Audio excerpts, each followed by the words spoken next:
Hello dear students, क्या हाल चाल है आप सभी लोगों के। उम्मीद करता हूं आप सभी लोग बहुत अच्छे फिट एंड फाइन होंगे। तो 27 फरवरी का पेपर आने वाला है, यानी मैथ का पेपर आने वाला है और सभी लोग चिंता में परेशान हैं कि यार कैसे होगा मैथ का पेपर। तो टेंशन नहीं लेनी है, बिल्कुल भी टेंशन मत लीजिए, क्योंकि ये जो मैं वीडियो तैयार करके लाया हूं आप सभी लोगों के लिए, बस इस वीडियो को बोल के पी जाओ, फिर आप पेपर में देखना क्या कमाल होने वाला है। ठीक है, मैं ज्यादा कुछ नहीं बोलूंगा, बस यही जो वीडियो मैं बना रहा हूं, जो वीडियो आपके लिए आई है, जो लेक्चर आप ले रहे हो, उसको पूरा देख लीजिए। फिर देखने के बाद अपना रिव्यू बताना कि सर कॉन्सेप्ट एकदम क्लियर हुए कि नहीं, क्योंकि इसमें से मैं बता रहा हूं आपका 100% इसमें से आपका पेपर फंसेगा, 100% फंसेगा, देख लेना। ठीक है, करते हैं वीडियो को शुरू, जल्दी से फटाफट से वीडियो को शेयर कर दीजिए, कॉपी पेन साथ में लेकर के बैठिए। ऐसा ये तो कुछ भी आया नहीं इसके अंदर। देखो मैं आपको बताऊं कि आज हम वीडियो के अंदर अलजेब्रा को कवर करने वाले हैं। अलजेब्रा मतलब 1 से लेकर के 5 चैप्टर तक, 1 से लेकर के 5 चैप्टर तक कवर करने वाले हैं। टोटल कॉन्सेप्ट, मैं क्वेश्चन नहीं बताऊंगा आपको, क्वेश्चन नहीं बताऊंगा, मैं आपको बताने वाला हूं कॉन्सेप्ट्स को बताने वाला हूं। कॉन्सेप्ट्स ऐसे हैं जो कि पेपर में पूछे जाते हैं। आप जब पढ़ोगे ना, जब आप कहोगे कि सर वाकई में आपने कॉन्सेप्ट एकदम धांसू तैयार किए हैं, इनमें से आपका पेपर 100% फंसेगा। क्वेश्चन की गारंटी नहीं ले रहा हूं मैं कि क्वेश्चन यही आएगा जो मैं बता रहा हूं, लेकिन कॉन्सेप्ट वही आएगा, डेफिनेटली वही आएगा, देख लीजिएगा। ठीक है, तो कॉपी पेन लेकर के बैठिए जल्दी से और वीडियो को शेयर कर दीजिए, वीडियो को लाइक कर दीजिए, क्योंकि अब शुरुआत होने वाली है आपके महायुद्ध की। ठीक है, 25-30 मिनट का ये सेशन है, 25-30 मिनट तक जम के पढ़ाई करनी है आप सभी लोगों को। ठीक है, इधर उधर मत भटकिए, 25-30 मिनट का सेशन है। पढ़ने के बाद आप कहोगे सर 5 चैप्टर रेडी हो गए हमारे, 5 चैप्टर रेडी। ठीक है, 18 नंबर का अप्रोक्स आता है अलजेब्रा, 18-20 नंबर का, और ये आपका तैयार हो जाएगा। तो जो जो मैं कॉन्सेप्ट बताऊं उनको नोट करते हुए चलिएगा और उन्हीं को पढ़ना है। लास्ट टाइम बचा हुआ है, मैं बता रहा हूं, सिर्फ उन्हीं को पढ़ लो, कुछ पढ़ने की जरूरत नहीं पड़ेगी, बस उसी को पढ़ लेना। ठीक है, ये क्या है, चैप्टर नंबर 1 है सर, वास्तविक संख्याएं। वास्तविक संख्याओं में सर चैप्टर नंबर 1, ये वास्तविक संख्या कौन कौन सी होती है, परमेय संख्या, अपरमेय संख्या। ठीक है, अपरमेय संख्या है, प्राकृतिक संख्या, पूर्ण संख्या, ये सब इसकी जरूरत नहीं है अपने को। ठीक है, इसकी जरूरत अपन को नहीं है। फिर किसकी जरूरत है, इसकी जरूरत है sir, concept number 1, concept number 1। ठीक है, लिख लो इसको, स्क्रीनशॉट ले लेने, तो पीडीएफ में डलवा दूंगा। ठीक है, कॉन्सेप्ट नंबर 1 क्या है सर, कि दर्शाइए कि कोई भी धनात्मक विषम पूर्णांक 6q+1 या 6q+5 के रूप का होता है, जहां q कोई पूर्णांक है, जहां q कोई एक पूर्णांक है। सर इतना इंपोर्टेंट क्वेश्चन है कि मैं बता रहा हूं कि इतना इंपोर्टेंट क्वेश्चन है कि कई ईयर से लगातार पूछा जा रहा है। जरूरी नहीं है कि 6q+1 है, 4q+1 वाला है, 2 क्वेश्चन है ऐसे, एक 6q+1 है और एक 4q+1 है, और देख लेना बोर्ड के पेपर में आपको देखने को मिलेगा फर्स्ट चैप्टर के अंदर। ठीक है, फर्स्ट चैप्टर के अंदर सिर्फ और सिर्फ 4 कॉन्सेप्ट है, 4 कॉन्सेप्ट है, और 4 कॉन्सेप्ट में से मैं बता रहा हूं 2 कॉन्सेप्ट आपके पेपर में आएंगे, देख लेना। ठीक है, देख लेना, 2 दिन बाद पेपर है, ज्यादा दिन नहीं है, 2 दिन बाद पेपर है। 2 दिन बाद आप याद करोगे कि भाई मेरे किसी ने बताया था आपको, सर ने बताया था कि ये क्वेश्चन आना ही आना, और आपने सीरियस नहीं लिया, तो सीरियस ले लो, बिल्कुल भी लिख लो कॉपी पर। ठीक है, क्योंकि ये आपको कॉन्सेप्ट देखने को मिलेगा पेपर में। ठीक है, कॉन्सेप्ट नंबर 2, व्याख्या कीजिए कि ये और ये क्या है, भाज्य संख्या क्यों है, भाज्य संख्या क्यों है। और ऐसा क्वेश्चन में वीडियो के अंदर जो मैंने सेशंस लिए थे शुरुआत में, जब किताब हमने पढ़ी थी, तो अच्छी तरीके से क्वेश्चन पढ़े थे। ठीक है, बच्चा पता क्या है, अब सब कुछ आप पढ़ चुके हो, सिर्फ आप पता क्या करो, सिर्फ आप कंफ्यूज हो कि पढ़ना क्या क्या क्या नहीं है। पढ़ तो बहुत कुछ रखा है आपने, सिर्फ आपको एक डायरेक्शन वे नहीं मिल रहा है कि सही तरीके से आपको अब क्या पढ़ना चाहिए, लास्ट टाइम में क्या करना चाहिए, उसी के लिए कंफ्यूज हो। पढ़ा तो आपने बहुत कुछ है, तो मैं बस आपको जो बता रहा हूं सिर्फ आप उसको अच्छी तरीके से पढ़ के चले जाओ, उसको अच्छी तरीके से रट के चले जाओ। और जिसने कुछ भी नहीं पढ़ा, जिसको ऐसा लग रहा है, जिसका कॉन्फिडेंस लेवल बिल्कुल जीरो पर है, बिल्कुल जीरो पर है, तो उसके कॉन्फिडेंस लेवल को मैं बता रहा हूं 2 या 3 सेशन आएंगे, सिर्फ पूरे मैथ को कंप्लीट कर दूंगा, पूरी मैथ को आपको भूल के ऐसे करवा दूंगा। जब पेपर में देने जाओगे ना, तो आपका कॉन्फिडेंस लेवल यहाँ होगा, 100% होगा आपका कॉन्फिडेंस लेवल। इस तरीके से आप इन वीडियोस को देख लीजिएगा, बस इस तरीके से डिजाइन किया हुआ है मैंने इन वीडियोस को, इनके कॉन्सेप्ट्स को, कि आप पढ़ने के बाद कहोगे कि सर वाकई में आपने मतलब अच्छी तरीके से रेडी कर दिया है। ठीक है, चलिए, तो पहला कॉन्सेप्ट दर्शाइए, ये वाला पढ़ना है, और दूसरा कॉन्सेप्ट व्याख्या कीजिए कि इस वाली भाज्य संख्या क्यों है। ठीक, नेक्स्ट कॉन्सेप्ट क्या है, नेक्स्ट कॉन्सेप्ट देखिए, कॉन्सेप्ट नंबर सर 3।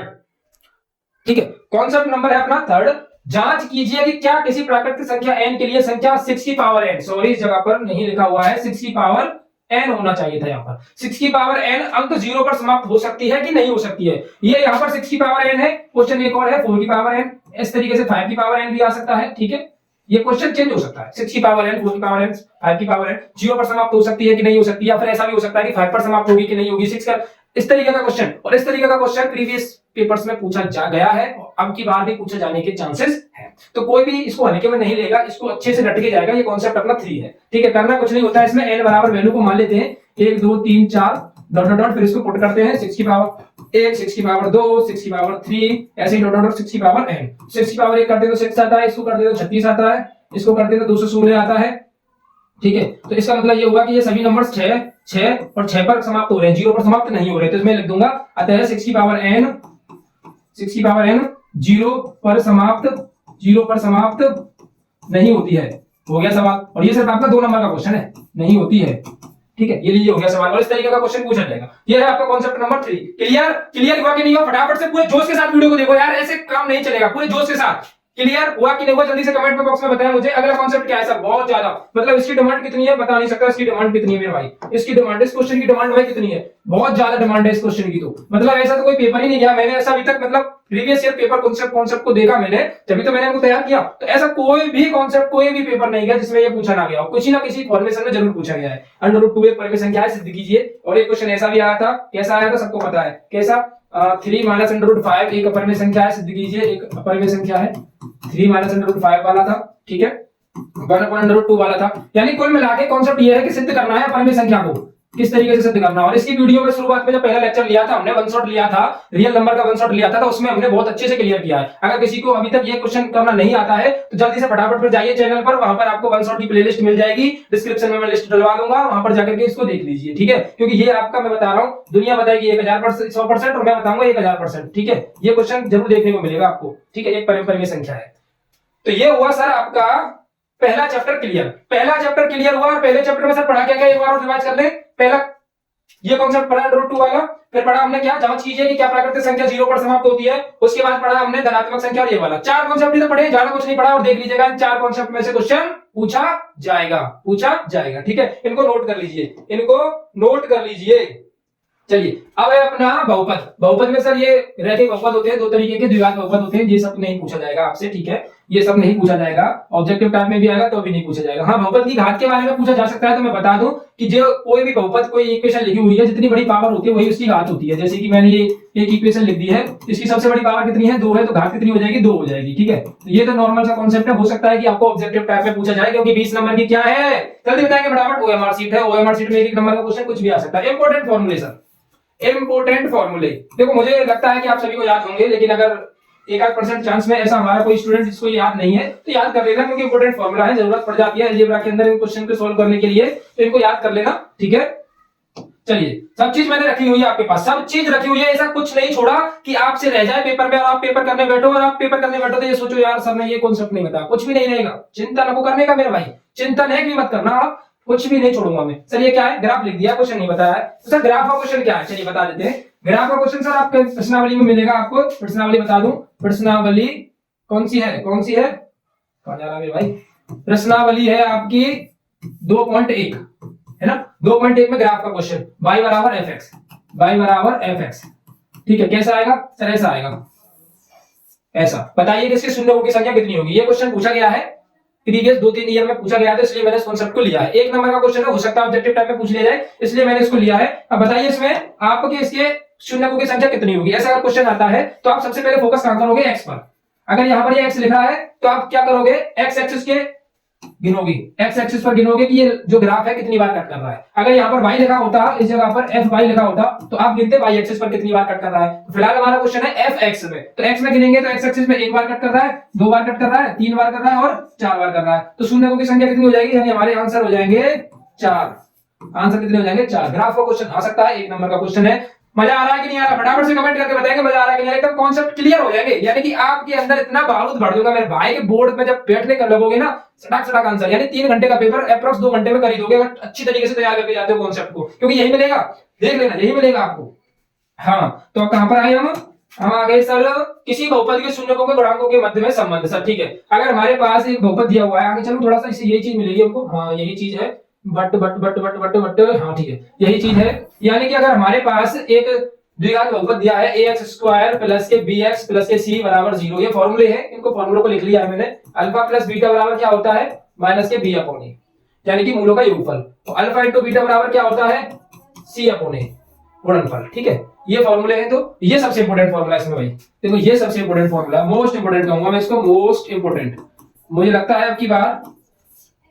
ठीक है, मुझे लगता है लगने में कोई बुराई नहीं है, क्वेश्चन आ सकता है ऐसा, x² minus alpha plus beta into में x plus alpha into beta. ठीक है, क्या जब हमको शून्यक दिए हुए, जब हमको शून्यक दिए हुए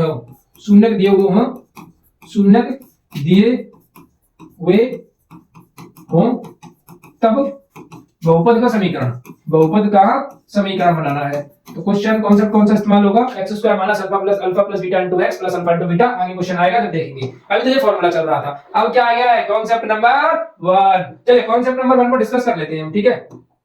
कॉन्सेप्ट नंबर 1 को डिस्कस कर लेते हैं। निम्न द्विघात बहुपदों के शून्य ज्ञात कीजिए और शून्य को तथा गुणांकों के संबंध की सत्यता की जांच कीजिए। संबंध की सत्यता की जांच करना आपको आना ही चाहिए, समझ लो। संबंध की सत्यता की जांच करना आना ही चाहिए, क्योंकि ये क्वेश्चन मैं बता रहा हूं चांसेस है 98% ये क्वेश्चन देखने को मिल जाएगा आपको कॉन्सेप्ट, ठीक है। कॉन्सेप्ट बहुत हेवी है, इसलिए मैंने लिया है कि ये कॉन्सेप्ट पूछा जा चुका है कई बार पेपरों में, ठीक है। तो करना क्या है इसमें, सबसे पहले तो आपको इनके फैक्टर कर लेने हैं, ठीक है।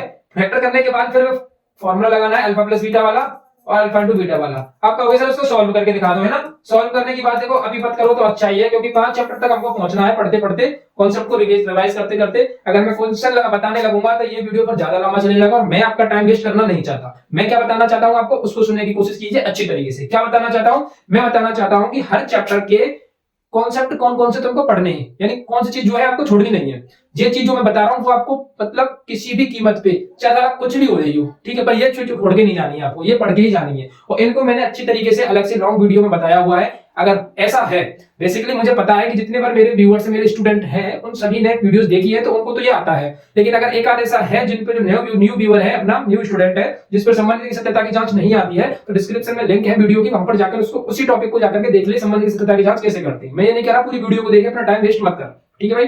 क्योंकि इसमें अगर मैं क्वेश्चन बताने लगूंगा, हर एक चैप्टर के क्वेश्चन को सॉल्व कराने लगूंगा, तो ये वीडियो 2-3 घंटे की चली जाएगी। और 2-3 घंटे तक यार क्यों ऐसी करानी, जब चीज सभी पहले से पढ़ी हुई है हमारी। सिर्फ हमको बताना है कि कॉन्सेप्ट पढ़ना क्या है अपने को, क्योंकि ये पेपर में आपको देखने को मिलेगा भाई, ये मैं आपसे डेफिनेटली कह रहा हूं, ठीक है।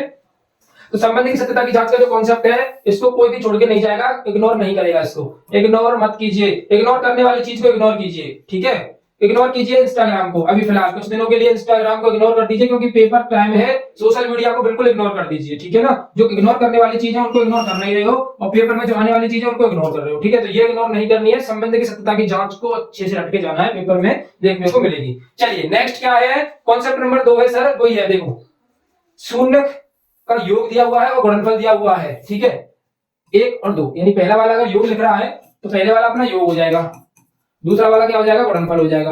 सर एग्जामिनर हमारे साथ थोड़ा खेल खेल सकता है कि नहीं खेल सकता, खेल सकता है बिल्कुल। अगर उसने क्या क्या अगर आपके दिमाग में ऐसा कुछ फीड हुआ पहले से ही कि योग पहला होता है गुणनफल दूसरा होता है, यानी आपने हमारे जो किताब के अंदर है क्वेश्चन ऐसे दिए हुए हैं कि योग पहला है गुणनफल दूसरा है, लेकिन अगर उसने थोड़ा सा खेल खेल लिया, गुणनफल को आगे कर दिया, योगफल को पीछे कर दिया, और आप अपने घर में लगे हुए हो, भेड़ चाल में लगे हुए हो, जैसा पढ़ के आओ उसी तरीके से क्वेश्चन पढ़ाई नहीं, सड़क किसी ने आए फॉर्मूला लगा दिया, हो गया भाई 2 नंबर दिया हमको, सबसे पहले तो वो क्वेश्चन को काट देगा, देखते ही काट देगा। फिर एक तो पूछो मत फिर क्या करेगा। तो सबसे पहले क्या करना है आपको, क्वेश्चन को अच्छे से पढ़ना है कि पहले योग दिया है तो पहला वाला योग हो जाएगा, दूसरा वाला गुणनफल है तो दूसरा वाला गुणनफल होगा। फिर फॉर्मूला वही है अपना, x square minus alpha plus beta x plus alpha into beta, ठीक है। एग्जामिनर की खोपड़ी खराब नहीं करनी है, उल्टे सीधे काम करके अच्छी तरीके से क्वेश्चन को पढ़ना है, फिर उसका आंसर देना है, ठीक है। तो ये कॉन्सेप्ट आपको अच्छी तरीके से पढ़ के जाना है। कॉन्सेप्ट नंबर 2 है ये, पहला कॉन्सेप्ट था सत्यता की जांच, दूसरा कॉन्सेप्ट है योगफल तथा गुणनफल के दिए हुए हों तो आपको बहुपद को बनाना है। इससे ज्यादा कुछ नहीं है आपके दूसरे चैप्टर के अंदर, दूसरे चैप्टर के अंदर कुछ नहीं था। तो दूसरा चैप्टर भी क्लियर हुआ मेरे भाई मेरे दोस्त, अब तो दूसरा चैप्टर क्लियर हुआ। फटाफट से वीडियो को लाइक कर दीजिए अगर वीडियो को लाइक नहीं किया है, और दोस्तों को शेयर कर दीजिए,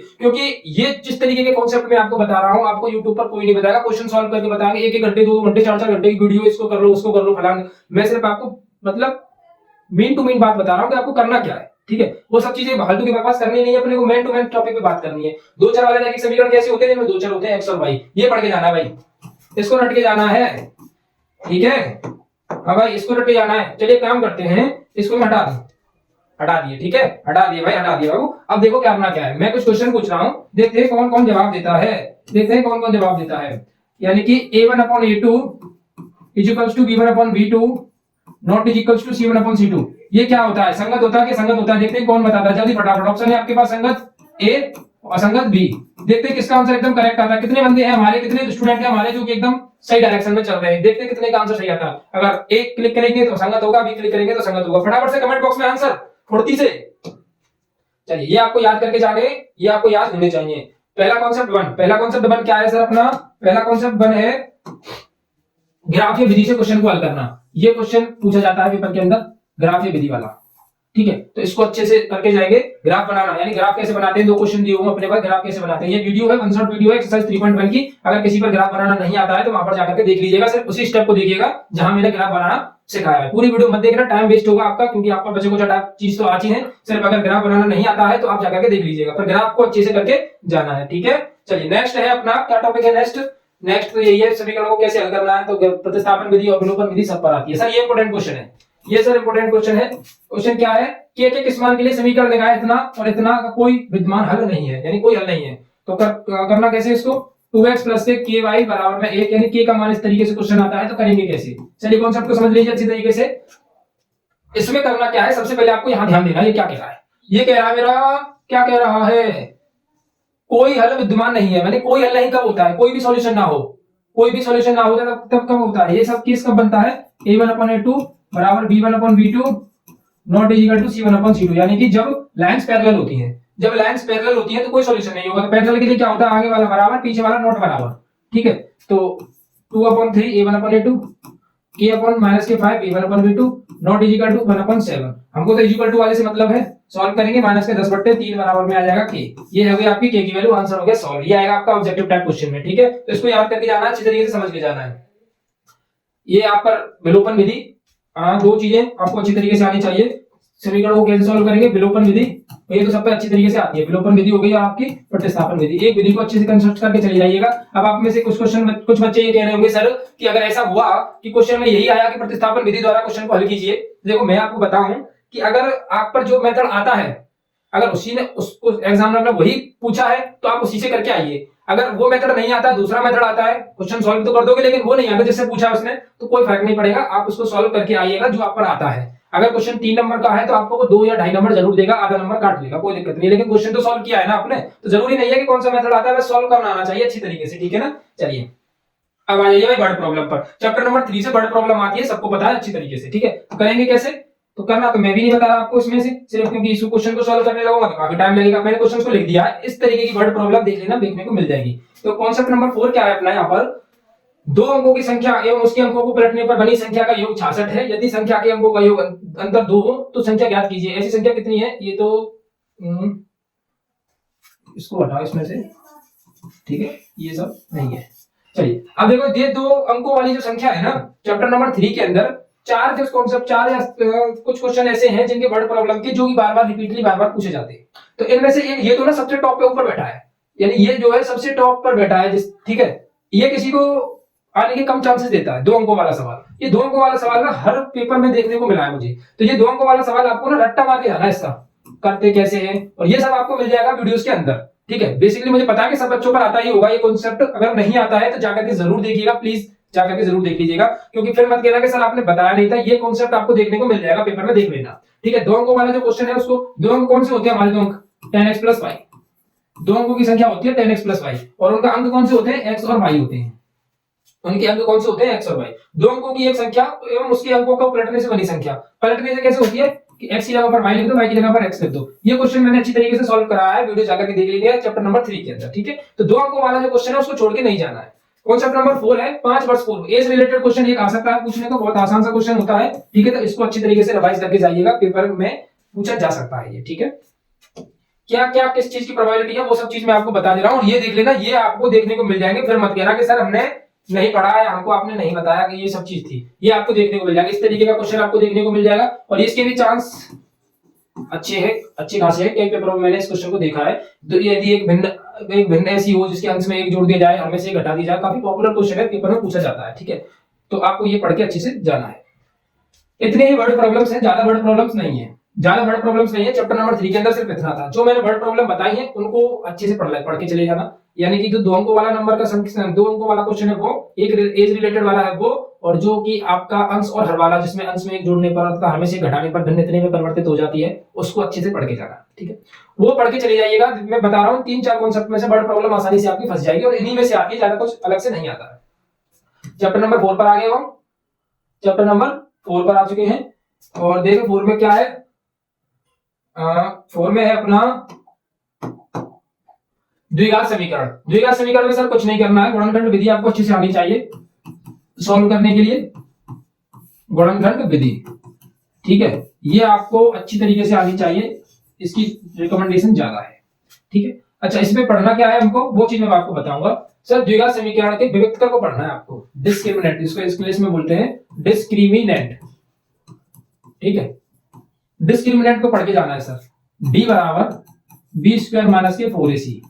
ठीक है, ये आपको अच्छे से रिवाइज करके जाना है, और मैं बता रहा हूँ इसी से क्वेश्चन मिलेगा आपको, क्योंकि चैप्टर नंबर 4 ज्यादा बड़ा नहीं है, as it is similar to chapter number 2। Chapter number 4 और चैप्टर नंबर 2 एक दूसरे से सिमिलर हैं। ठीक है, अब इसमें एक फॉर्मूला आता है आपका, वो आपको आना चाहिए, x बराबर minus b plus minus under root b square minus के 4ac अपॉन 2a। ये आप अगर पढ़ के चले जाते हो ना, तो ये फॉर्मूला आप कहीं पर भी लगा सकते हो। इसका नाम होता है द्विघाती सूत्र, और जो पुरानी किताबें थी उनमें हम इसको बोलते हैं श्रीधराचार्य फॉर्मूला। क्या बोलते हैं? श्रीधराचार्य सूत्र। ये का फिट करना है, ये समझ लीजिए ब्रह्मास्त्र है आपके पास में। जब आपको गुणनखंड विधि से कोई भी इक्वेशन सॉल्व नहीं कर पा रहे हो, आप कोई भी द्विघात समीकरण को अगर आप सॉल्व नहीं कर पा रहे हो, तो साला इसको फिट कर देना। ठीक है, minus b plus minus under root b square minus 4ac upon 2a, इसको फिट कर देना, आंसर अपना निकल करके आ जाएगा। ये फॉर्मूला पढ़ना है, और फिर ठीक है, अब आपके डिस्क्रिमिनेंट में d बराबर बी स्क्वायर माइनस के 4ac, d बराबर बी स्क्वायर माइनस के 4ac। अब बी स्क्वायर माइनस के 4ac में मूल कैसे होते हैं? वास्तविक होते हैं, काल्पनिक होते हैं। इसके लिए करना क्या, कुछ नहीं है भाई, देखो बहुत सिंपल फंडा बताऊंगा मैं। प्लस आ जाए तो वास्तविक, प्लस आ जाए तो वास्तविक, माइनस आ जाए तो काल्पनिक। ठीक है, और जीरो आ जाए तो मूल बराबर है। कैसे है मूल? मूल बराबर है, मूल बराबर है। अगर जीरो आ जाए तो मूल बराबर हो जाएंगे, माइनस आ गया तो काल्पनिक हो जाएंगे, प्लस आ गया तो वास्तविक हो जाएंगे। और ये आपको पूछने का आता है, इसको बोलते हैं मूलों की प्रकृति। मूलों की प्रकृति, इसको बोलते हैं अपन लोग मूलों की प्रकृति बोलते हैं इसको। ठीक है, मूलों की प्रकृति मतलब तो मूल कैसा है, वास्तविक है, काल्पनिक है, ऑब्जेक्टिव टाइप क्वेश्चन है, आ सकता है पूछने को, कोई दिक्कत नहीं है कि ये नहीं आएगा। अब इसमें सबसे धांसू क्वेश्चन कौन सा है, जिसकी चांसेस सबसे ज्यादा आते हैं, वो सर कौन सा है? ये वाला है, ये वाला नहीं है क्या? हाँ यही वाला है सर, सबसे ज्यादा पूछा जाता है ये क्वेश्चन। यदि समीकरण इतने के मूल समान हो तो k का मान ज्ञात कीजिए, तो k का मान ज्ञात कीजिए। सर ये इंपॉर्टेंट कॉन्सेप्ट इतना ज्यादा है, मतलब इसकी कोई लिमिट्स नहीं है कि ये कितनी बार पूछा गया होगा। ऐसा कोई पेपर नहीं जिसमें ये ना पूछा जाता हो, तो इसको टिक कर लीजिए जल्दी फटाफट से, इसको नोट कर लीजिए। ठीक है, तो करना कैसे होता है इसको, जब मूल बराबर की कहेगा तो बी स्क्वायर माइनस की 4ac बराबर 0 लगा देना है। b की जगह पर है माइनस का 8, 4a की जगह पर है 1 और c की जगह पर है k बराबर में 0। 8 का 64 हो जाएगा माइनस के 4k बराबर में 0। सॉल्व करेंगे तो 4 के बराबर में हो जाएगा आपका 64।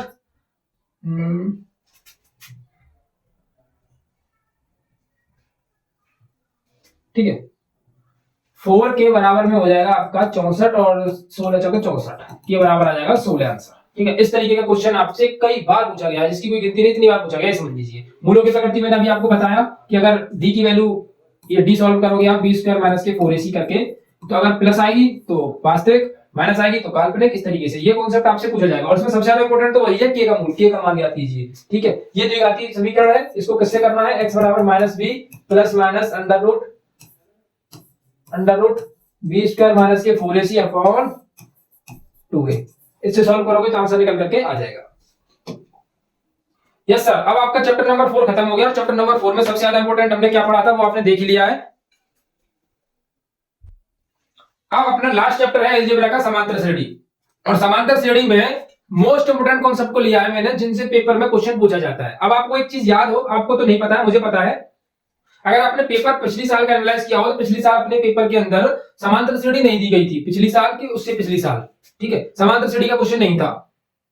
ठीक है ना, पिछली साल आपके समांतर श्रेणी का क्वेश्चन नहीं था, इसी की बार समांतर श्रेणी का क्वेश्चन आपका बढ़ गया है, यानी समांतर श्रेणी आपको पढ़नी पड़ेगी। अब चलिए, समांतर श्रेणी में पढ़ना क्या है, बस वो जो मैं बताऊं उसी को पढ़ के चले जाइएगा, क्वेश्चन सॉल्व कर लोगे आप। सबसे पहला क्या है? व्यापक पद। व्यापक पद का फॉर्मूला होता है an बराबर a plus n minus 1 into D.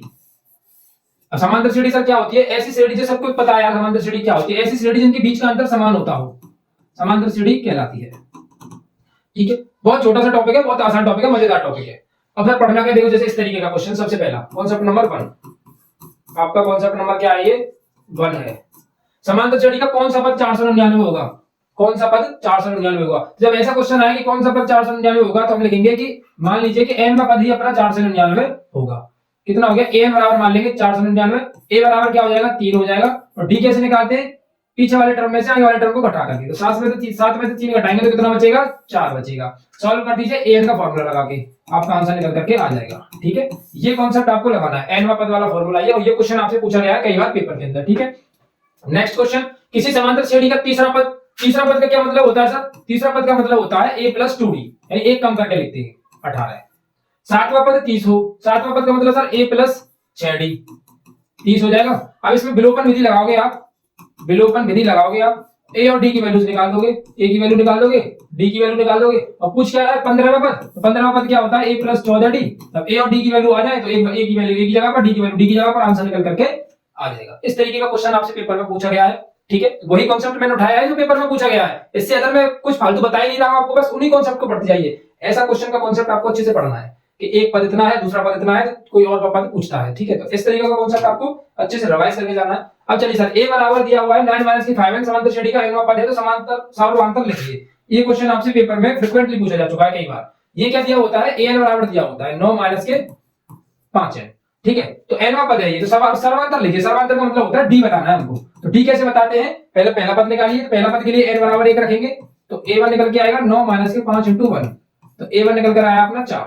तो ऐसे ही n बराबर 2 रखेंगे दूसरे पद के लिए, a2 बराबर 9 - 5 × 2, तो a2 बराबर हो जाएगा -7। कितना हो जाएगा, a2 बराबर -7। अब सर्वांतर कैसे निकालते हैं, सर्वांतर निकालते हैं a2 - के a1, इसको माइनस करेंगे, आंसर निकल करके आ जाएगा। सेम एज वही क्वेश्चन है, CP निर्धारित कीजिए जिसका तीसरा पद यानी a + 2d और सातवां पद a + 6d, a और d की वैल्यू निकाल लीजिए। और AP की पूछ रहा है तो AP कैसे बनाते हैं, a + d a + 2d dot dot dot dot dot, इस तरीके से बना देंगे। ठीक है, सेम कॉन्सेप्ट है और ये कॉन्सेप्ट कई बार पूछा गया है, तो आप इस कॉन्सेप्ट को तो रट्टा मार के ही जाना है आपको, इस तरीके के क्वेश्चन को। ठीक है, चलिए नेक्स्ट क्वेश्चन क्या आता है सर, योगफल का फॉर्मूला। योगफल के दो फॉर्मूले होते हैं हमारे, पहला होता है SN बराबर n/2 2a + n - 1 × d। ठीक है, एक होता है अंतिम पद दिया हो n/2 a + का n, जहां l क्या आपका अंतिम पद है, l को बोलते हैं अंतिम पद, या फिर an दिया हो, बात एक है, दोनों का मतलब एक ही है। ये कॉन्सेप्ट से रिलेटेड आपको क्वेश्चन पूछा जाएगा, पर लेकिन ज्यादा तगड़ा नहीं पूछा जाता है। ठीक है, क्वेश्चन कैसे पूछा जाता है, देखिए ऐसा पूछा जाता है नॉर्मल टाइप का। समांतर श्रेणी है 8 6 4 का 9 पदों तक का योग करके ज्ञात कीजिए। तो 9 पदों का मतलब हो गया n बराबर 9 हो जाएगी, a की वैल्यू कितनी हो जाएगी सर 8 हो जाएगी, और d की वैल्यू कितनी हो जाएगी, 6 में से 8 को माइनस करेंगे तो -2 हो जाएगा। SN के फॉर्मूले को उठा लीजिए और लगा दीजिए, आपका आंसर निकल करके आ जाएगा। तो समांतर श्रेणी तो सर बहुत इजी है, और इजी से ही क्वेश्चन पूछे जाते हैं, इसमें ज्यादा कुछ खास इतना इंपॉर्टेंट क्वेश्चन नहीं पूछा जाएगा जो आपसे हले भी ना। ठीक है, और एक ये क्वेश्चन सबसे ज्यादा इंपॉर्टेंट है।